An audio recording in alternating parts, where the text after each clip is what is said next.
وہ جب کسی سائل کو دیکھتے تھے، کسی مانگنے والے کو، کوئی ضرورت مند آتا ہوا دیکھتے تھے نا، تو کہا کرتے تھے مرحبا بمن جاء یغسل ذنوبی. اس کی وجہ سے ان کے دلوں میں وہ سکون محسوس ہوتا تھا، وہ راحت محسوس ہوتی تھی کہ دنیا کی کسی چیز سے وہ محسوس نہیں ہوتی تھی.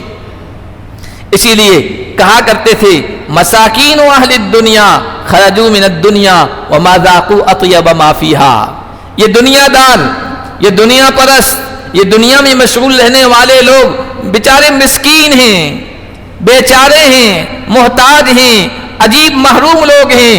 دنیا سے اس حال میں گئے کہ دنیا کی جو سب سے ٹیسٹی چیز ہے، خوشگوار چیز ہے، بہترین چیز ہے، لذت والی چیز ہے، اس کی لذت ان لوگوں نے محسوس نہیں کی. صلی اللہ علیہ وسلم قم یا بلال وارحنا. وقال النبی صلی اللہ علیہ وسلم وجعلت قرۃ عینی فی الصلاۃ او کما قال النبی صلی اللہ علیہ وسلم. محترم بزرگوں اور عزیز دینی بھائیوں، اللہ تعالیٰ نے انسانوں کو اور جنات کو وجود بخشا اور پیدا کیا ہے، اس کا ایک مقصد ہے، جس مقصد کو اللہ تعالیٰ نے قرآن کریم میں بیان فرمایا ہے. وما خلقت الجن والانس الا لیعبدون. میں نے جنات کو اور انسان کو صرف اپنی عبادت کے لیے پیدا کیا ہے. اور اللہ تعالیٰ نے اپنی عبادت میں ایسی لذت، ایسی حلاوت، ایسی مٹھاس اور شیرینی، ایسا لطف رکھا ہے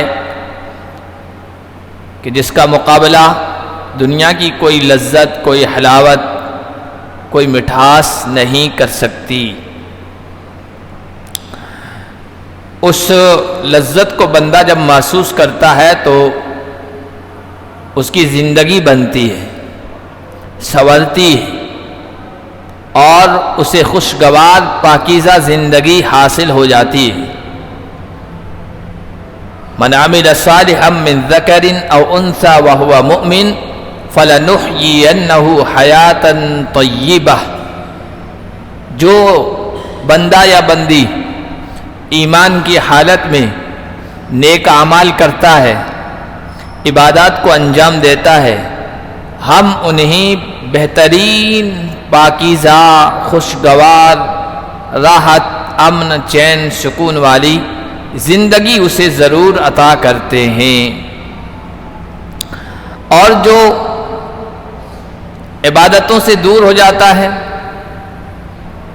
عبادت جس کے لیے بوجھ محسوس ہوتی ہے، تو پھر اس کے لیے زندگی مشکل ہو جاتی ہے.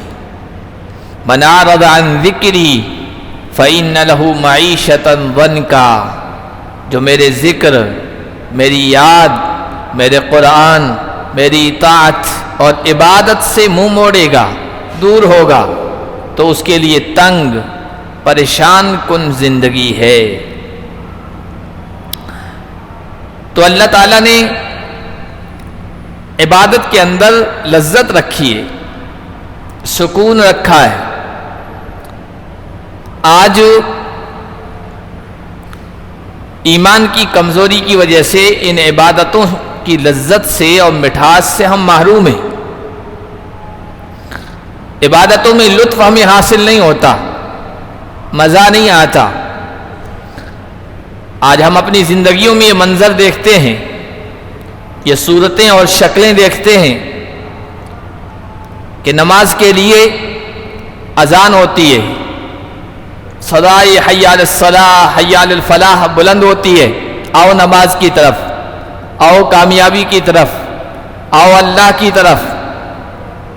اور ہم اذان کی آواز سنتے ہیں، فوری طور پر تو ہمارا دل تیار ہی نہیں ہوتا، اور بڑے ہی محنت کے بعد، مجاہدے کے بعد، مشقت اور نفس پر زور دینے کے بعد ہم مسجد کی طرف روانہ ہوتے ہیں. اور مسجد میں داخل ایسے ہوتے ہیں جیسے کسی نے کہا کأننا طیر فی قفص، ایسا محسوس ہوتا ہے جیسے پنجرے میں پرندہ بند ہو. اس کو کتنا گراں گزرتا ہے، کتنا مشکل لگتا ہے. ہمارے لیے مسجد میں داخلہ، مسجد میں کچھ وقت گزارنا اتنا مشکل لگتا ہے. اور دوسری طرف دیکھیں، اپنے کسی ساتھی، کسی کلاس میٹ، کسی دوست کے ساتھ گھنٹوں گھنٹوں باتیں کرتے رہتے ہیں، کوئی پرواہ نہیں ہوتی، کوئی اکتاہٹ محسوس نہیں ہوتی، لطف محسوس ہوتا ہے. لیکن مسجد میں وہ لطف ہمیں محسوس نہیں ہوتا. قرآن کی تلاوت اولاً تو کرتے نہیں، اس کا معمول نہیں، اس کی پابندی نہیں. لیکن اگر کچھ قرآن کی تلاوت کا، قرآن کے پڑھنے کا معمول ہے تو قرآن کی وہ تلاوت خشوع سے خالی ہے، خضوع سے خالی ہے. قرآن کی جب تلاوت کرتے ہیں تو ہماری آنکھوں سے آنسو نہیں بہتے، ہمارا دل متاثر نہیں ہوتا، ہماری زندگیوں میں اس سے کوئی تبدیلی نہیں آتی. کیوں؟ قرآن کی تلاوت کی جو عبادت ہے، جو نیکی ہے، اس میں لذت محسوس نہیں ہو رہی، اس سے ہم محروم ہیں. بلانے والا بلاتا ہے انفاق فی سبیل اللہ کی طرف، صدقہ خیرات کی طرف، اللہ کی راہ میں خرچ کرنے کی طرف ترغیب دی جاتی ہے، شوق دلایا جاتا ہے، ابھارا جاتا ہے. لیکن ہم کتنا اللہ کی راہ میں خرچ کرتے ہیں؟ کتنے سارے لوگ ہیں جو اللہ کی راہ میں خرچ کرنے کو، زکوٰۃ نکالنے کو ایک بوجھ سمجھتے ہیں، ٹیکس سمجھتے ہیں. جس طرح ٹیکس ادا کرنا مشکل ہوتا ہے، گویا یہ بھی گویا ہم سے ٹیکس وصول کیا جا رہا ہے. بخیلی کرتے ہیں، اللہ کی راہ میں خرچ کرنے میں کنجوسی کرتے ہیں. حالانکہ زکوٰۃ تو ایک عبادت ہے، اس میں اس کو خرچ کرنے میں، مال کو اور زکوٰۃ نکالنے میں لذت محسوس نہیں ہوتی، اس سے ہم محروم ہیں. روزہ عبادت ہے، رمضان کے پورے مہینے ہم روزہ رکھتے ہیں، اور رمضان کا جو سسٹم ہے، جو انداز ہے عبادتوں کا، وہ صرف رمضان کی عبادتیں اس بات کی ضمانت ہے اور گارنٹی ہے، اس بات کے لیے کافی ہے کہ ہماری زندگیوں میں تبدیلی آ جائے. ایک مہینہ اگر بندہ اچھی طریقے سے گزار لے، رمضان کے روزے بندے کی زندگیوں میں تبدیلی پیدا کر دیں، لیکن ہماری زندگیوں میں کوئی اثر نہیں، تقویٰ پیدا نہیں ہوتا، جو رمضان کا اصل مقصد ہے. کیونکہ روزے کی عبادت کی لذت سے، اس کے لطف سے، اس کے مزے سے، اس کی حلاوت سے ہم محروم ہیں. ہماری مجلسیں جہاں ہم بیٹھتے ہیں، گپ شپ ہوتی ہے، غیبتیں ہوتی ہے، چغلیاں ہوتی ہے، ایک دوسرے کے عیب بیان کیے جاتے ہیں، ادھر ادھر کی، ایران توران کی جہاں باتیں کرتے ہیں، وہاں پر بیٹھنا ہمیں بہت اچھا لگتا ہے. گھنٹوں گھنٹے گزار دیتے ہیں، کوئی بوجھ محسوس نہیں ہوتا، اور جی چاہتا بیٹھے رہیں اور باتیں کرتے رہیں اور گپ شپ کرتے رہیں. وہاں سے کھڑا ہونا مشکل ہوتا ہے. اور کوئی قرآن کی تفسیر ہو رہی ہو، تعلیم کا حلقہ ہو، دینی بات بتائی جا رہی ہو، بیان ہو رہا ہو، اور آدھا گھنٹہ پون گھنٹہ ہو جائے تو یوں محسوس ہوتا ہو پون گھنٹہ ہو گیا، بہت زیادہ ٹائم ہو گیا. جمعہ کے خطبے میں بھی اگر ذرا سا ٹائم آگے ہو جائے نا تو لوگ فتویٰ دینے لگ جاتے ہیں، جو ٹائم فکس ہے اسی پر بات ختم کر دینی چاہیے، لوگوں کو بدکاؤ مت، لوگوں کو بھگاؤ مت، 2 منٹ آگے ہو جائے. جبکہ دوستوں کی مجلسوں میں ادھر ادھر کی باتیں ہوتی ہے، وہاں کچھ محسوس نہیں ہوتا ہمیں. یہ کیا ہے کہ عبادتوں کی لذتوں سے ہم محروم ہو گئے. ٹیلی فون کی اسکرین کے سامنے، موبائل کی اسکرین کے سامنے، ٹیلی ویژن کی اسکرین کے سامنے میچ کے دیکھنے میں گھنٹوں گھنٹے ہم گزار دیتے ہیں، ذرا بھی اکتاہٹ محسوس نہیں ہوتی ہے.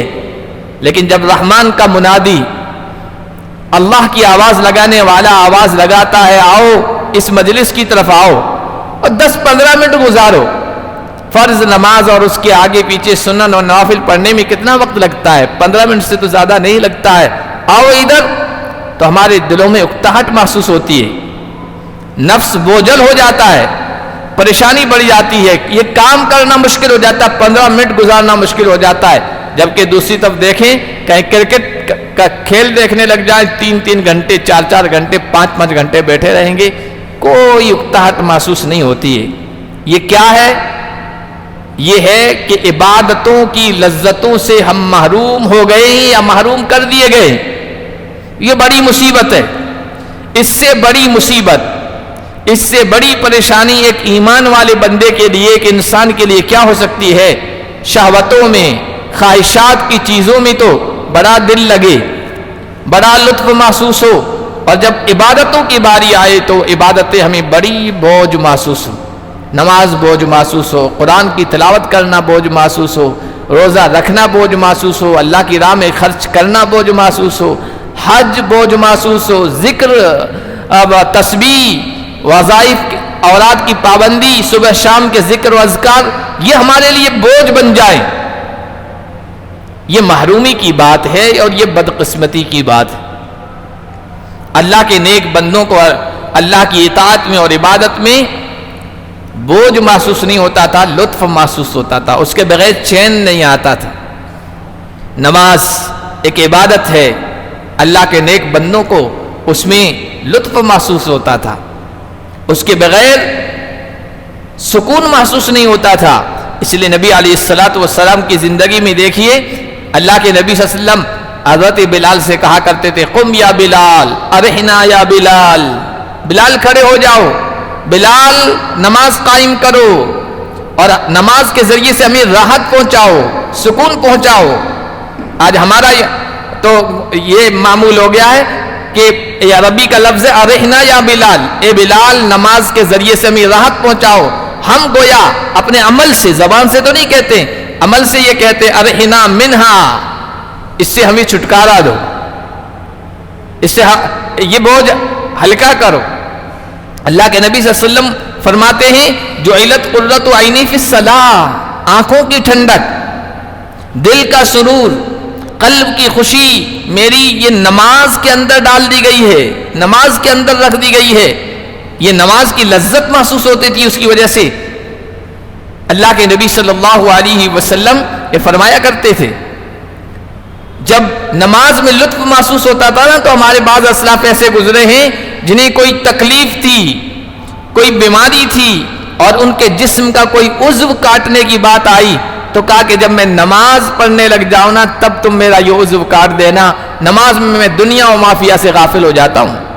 حضرت عروہ ابن زبیر تابعی ہیں، حضرت زبیر رضی اللہ تعالیٰ عنہ کے بیٹے ہیں، ان کے پیر میں تکلیف ہو گئی تھی اور زخم جو تھا وہ ناسور ہو گیا تھا۔ ناسور ہونے کے بعد ڈاکٹر یہ کہتے ہیں، طبیب یہ کہتے ہیں بھائی کاٹنا پڑے گا ورنہ زہر پورے جسم میں پھیل جائے گا۔ تو ان کے جو ٹانگ ہے یہ کاٹنے کا مشورہ طبیب نے دیا، حکیم نے دیا۔ تو انہوں نے کہا کہ کسی نے کہا کہ کچھ نشے کی چیز لے لو، اس کی وجہ سے تکلیف کم محسوس ہوگی۔ کہا کہ نہیں، یہ سب کچھ نہیں کرنا ہے، جب میں نماز پڑھنے لگ جاؤں تو پھر میری ٹانگ کو کاٹ دینا، جسم سے الگ کر دینا۔ اور جب وہ نماز پڑھنے کھڑے ہوئے، قطعت رجلہ وہو فی الصلاۃ، نماز میں ان کی ٹانگ الگ کر دی گئی، ان کے محسوس بھی نہیں ہوا۔ نماز میں وہ لذت محسوس ہوتی ہے اللہ سے مناجات کرنے میں اور گفتگو کرنے میں۔ اس لیے ہمارے اسلاف فرمایا کرتے تھے کہ نماز، ایک نماز جب ہم پڑھ لیتے ہیں تو دوسری نماز کا شوق معجزن ہو جاتا ہے۔ کب دوسری نماز کا وقت آئے اور ہم نماز پڑھیں اور اللہ سے باتیں کریں اور راز اور مناجات اور گفتگو کریں۔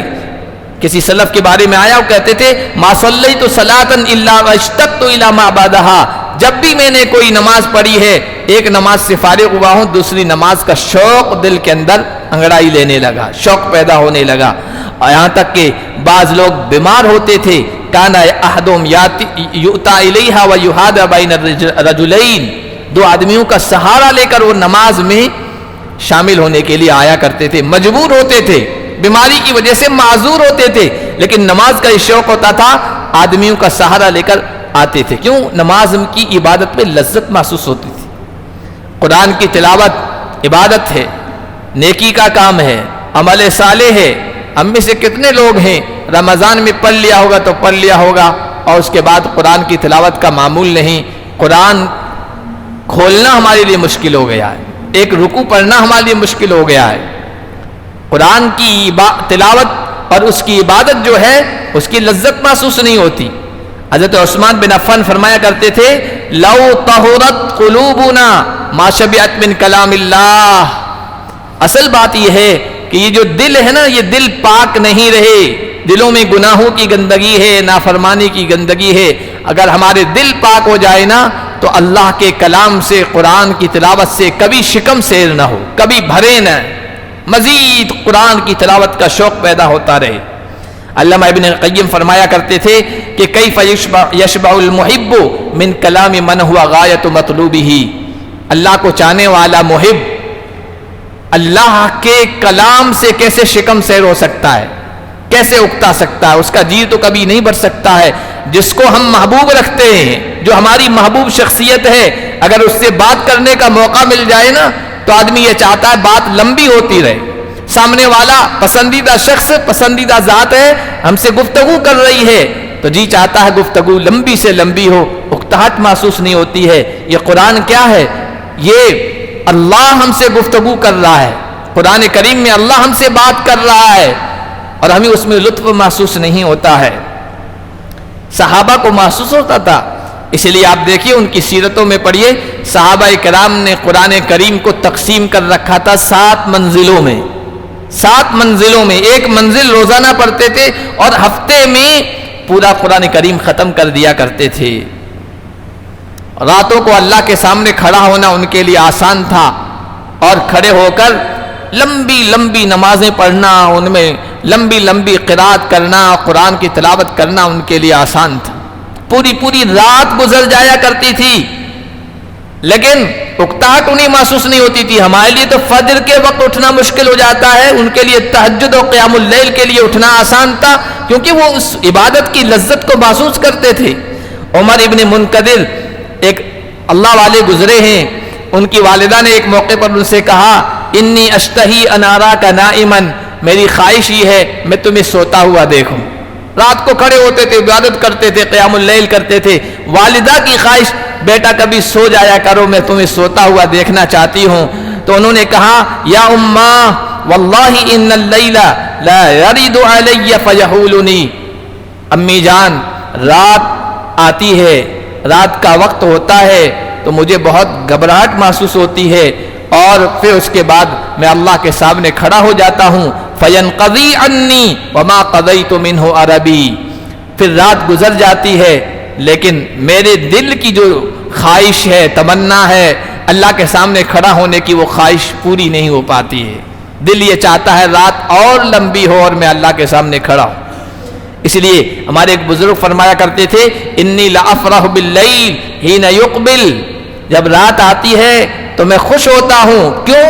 لما یلتذ بہ عیشی وتقر بہ عینی من مناجات من احب، کیونکہ اس میں میری زندگی میں لذت آ جاتی ہے اور میری آنکھوں کو ٹھنڈک محسوس ہوتی ہے، کیونکہ جس ذات سے مجھے محبت ہے، جس ذات سے مجھے عشق ہے، اللہ کی ذات، اس سے بات چیت کا موقع مل جاتا ہے نماز میں کھڑے ہو کے، تہجد میں کھڑے ہو کے۔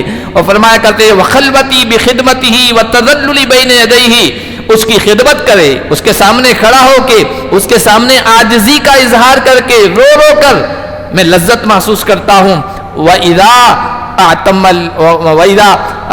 الْفَجْرُ إِذَا طَلَعَ وَأَغْتَمُّ لِلْفَجْرِ إِذَا طَلَعَ، لیکن جب صبح طلوع ہوتی ہے تو مجھے غم لاحق ہو جاتا ہے، رات چلی گئی، مناجات کی لذت ختم ہو جائے گی کیونکہ اب دن آ جائے گا اور دن میں دوسری مشغولیات بڑھ جائے گی، اللہ کی ذات سے میں کٹ جاؤں گا، الگ ہو جاؤں گا۔ یہ عبادتوں کی لذت تھی۔ اسی طرح عبادت ہے اللہ کی راہ میں خرچ کرنا، انفاق فی سبیل اللہ، صدقہ خیرات، یہ بھی عبادت ہے۔ آج مال خرچ کرنا، کسی غریب کی مدد کرنا، کسی محتاج کے کام آنا، کسی مسجد میں خرچ کرنا، کسی مدرسے میں تعاون کرنا ہمارے لیے مشکل ہو جاتا ہے۔ اپنی ذات کے لیے خرچ کرنے کی نوبت آتی ہے، لاکھوں کروڑوں خرچ کرنا بالکل آسان، کوئی پرواہ نہیں، لیکن اللہ کی راہ میں خرچ کرنے کی نوبت آ جاتی ہے تو ہمارے لیے چند پیسے نکالنا مشکل ہو جاتا ہے، کیونکہ انفاق فی سبیل اللہ، صدقہ خیرات کی عبادت جو ہے اس کی لذت سے ہم محروم ہو گئے۔ اللہ کی راہ میں خرچ کرنے میں، کسی مسکین کی مدد کرنے میں، کسی بیوہ کے کام آنے میں جو لذت محسوس ہوتی تھی وہ آج محسوس نہیں ہوتی ہے۔ سفیان ثوری رحمت اللہ علیہ اللہ کے ایک نیک بندے تھے، وہ جب کسی سائل کو دیکھتے تھے، کسی مانگنے والے کو، کوئی ضرورت مند آتا ہوا دیکھتے تھے نا تو کہا کرتے تھے مرحبا بمن جاء یغسل ذنوبی، خوش آمدید، ویلکم، خوش آمدید، آئیے پدھاریے، بہت اچھا آپ آ گئے۔ کہتے تھے خوش آمدید اس شخص کو جو میرے پاس آیا ہے۔ کیوں آیا ہے؟ میرے گناہ دھونے کے لیے، اپنی ضرورت کے لیے آیا ہے، لیکن اس کا میں تعاون کروں گا، میرے گناہ اس کی وجہ سے دھل جائیں گے۔ خوشی کا اظہار کرتے تھے کوئی سائل مانگنے والا آتا تھا تو۔ اور حضرت فضیل ابن عیاض اللہ والے ہیں، اللہ کے ولی ہیں، بڑے نیک بندے گزرے ہیں، وہ کہا کرتے تھے نعم السائلون، یہ جو ہمارے در پہ آتے ہیں، ہم سے اپنی حاجتیں پوری کرنے کو کہتے ہیں، ضرورت مند آتے ہیں اللہ کی راہ میں مانگنے والے، نعم السائلون، یہ مانگنے والے کتنے بہترین لوگ ہیں، یحملون ازوادنا الی الاخرہ حتی یضعوها فی المیزان، یہ جو ہم ان کو دیتے ہیں نا یہ توشہ ہے، جیسے سفر میں کھانے پینے کی چیزیں ہوتی ہیں، ضرورت کی چیزیں، توشہ سفر، یہ ہمارا توشہ سفر یہاں سے اٹھا کے لے کے جاتے ہیں، اور آخرت میں جب میزان میں جس میں اعمال تولے جائیں گے یہ اس میں جا کے رکھ دیتے ہیں۔ یہ بہترین لوگ ہیں، خوش ہوتے تھے جب ان کے در پہ کوئی آتا تھا، کوئی تعاون کی اپیل کرنے والا آتا تھا، اس سے خوش ہوتے تھے۔ کیوں؟ اللہ کی راہ میں خرچ کرنے کی لذت سے وہ آشنا تھی، ان کو پتا تھا، ان کو خوشی محسوس ہوتی تھی۔ تو یہ سب عبادتوں کی لذتیں ہیں، چاہے نماز کی عبادت ہو، چاہے روزے کی عبادت ہو، چاہے حج کی عبادت ہو، چاہے قرآن کی تلاوت کی عبادت ہو، چاہے رات میں اللہ کے سامنے کھڑے ہونے کی عبادت ہو، چاہے اللہ کی راہ میں خرچ کرنے کی عبادت ہو، ان کی لذت، ان کی مٹھاس، ان کی حلاوت، ان کا لطف ان کو محسوس ہوتا تھا، خوشی خوشی وہ کام کیا کرتے تھے، اور پھر اس کی وجہ سے ان کے دلوں میں وہ سکون محسوس ہوتا تھا، وہ راحت محسوس ہوتی تھی کہ دنیا کی کسی چیز سے وہ محسوس نہیں ہوتی تھی۔ اسی لیے کہا کرتے تھے مساکین و اہل الدنیا خرجوا من الدنیا وما ذاقوا اطیب ما فیہا، یہ دنیا دار، یہ دنیا پرست، یہ دنیا میں مشغول رہنے والے لوگ بیچارے مسکین ہیں، بیچارے ہیں، محتاج ہیں، عجیب محروم لوگ ہیں، دنیا سے اس حال میں گئے کہ دنیا کی جو سب سے ٹیسٹی چیز ہے، خوشگوار چیز ہے، بہترین چیز ہے، لذت والی چیز ہے، اس کی لذت ان لوگوں نے محسوس نہیں کی۔ تو کسی نے پوچھ لیا حضرت دنیا سے دنیا دار لوگ چلے گئے جبکہ ساری دنیا کی چیزیں ان کے پاس ہیں، پھر بھی سب سے لذیذ چیز کا ذائقہ انہوں نے نہیں چکھا، وہ کون سی چیز ہے؟ انہوں نے کہا محبت اللہ والانس به والشوق الى لقائه والاقبال علیہ والاعراض عما سواہ، اللہ کی محبت کا ٹیسٹ، اللہ سے دل کے لگنے کا ٹیسٹ، اللہ کی ملاقات کا شوق، اللہ کی طرف متوجہ ہونے کا شوق، اور اللہ کے سوا ساری دنیا سے کٹ جانے کی جو لذت ہوتی ہے اس سے یہ محروم ہیں۔ دنیا کی چیزیں ان کو مل گئی ہے، اس لذت سے محروم اس دنیا سے گئے ہیں، یہ ٹیسٹ، یہ مزہ انہوں نے نہیں چکھا ہے۔ اس لیے بعض بزرگ فرمایا کرتے تھے اللہ کی عبادت کی وجہ سے ہمارے دلوں میں وہ سکون محسوس ہوتا ہے، لو یعلم الملوک وابناء الملوک ما نحن فیہ من النعیم لجالدونا علیہ بالسیوف، اگر یہ بادشاہ اور شہزادے اور دنیا کے حکمراں ان کو معلوم ہو جائے ہمارے دلوں میں کیا لطف ہے، کیا سکون ہے، کیا لذت ہے، تو اس لذت کو حاصل کرنے کے لیے وہ تلواریں لے کے آ جائیں، زبردستی ہم سے چھین لیں، لیکن چونکہ یہ دل کی چیز ہے چھین نہیں سکتے۔ یہ ان کو لطف محسوس کیسے ہوتا تھا؟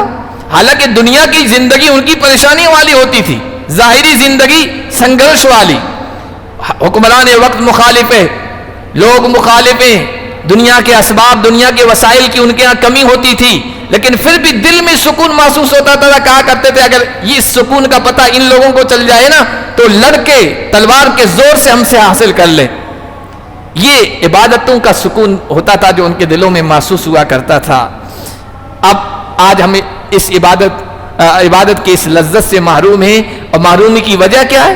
محرومی کی وجہ تو بہت ساری ہیں، لیکن سب سے زیادہ جو بڑی وجہ ہے وہ ہے گناہ، وہ ہے گناہ۔ گناہ چاہے بڑا ہو، گناہ چاہے چھوٹا ہو، صغیرہ ہو، معمولی ہو، گناہ کا یہ اثر ہوتا ہے کہ بندہ عبادت کی لذت محسوس نہیں کرتا، نہ نماز پڑھنے کا جی چاہتا ہے، نہ قرآن کی تلاوت کا شوق پیدا ہوتا ہے، نہ اللہ کی راہ میں خرچ کرنے کا جذبہ اس کے دل میں پیدا ہوتا ہے، نہ اللہ کے سامنے رات کو کھڑا ہونے کا جذبہ اس کے دل میں آتا ہے۔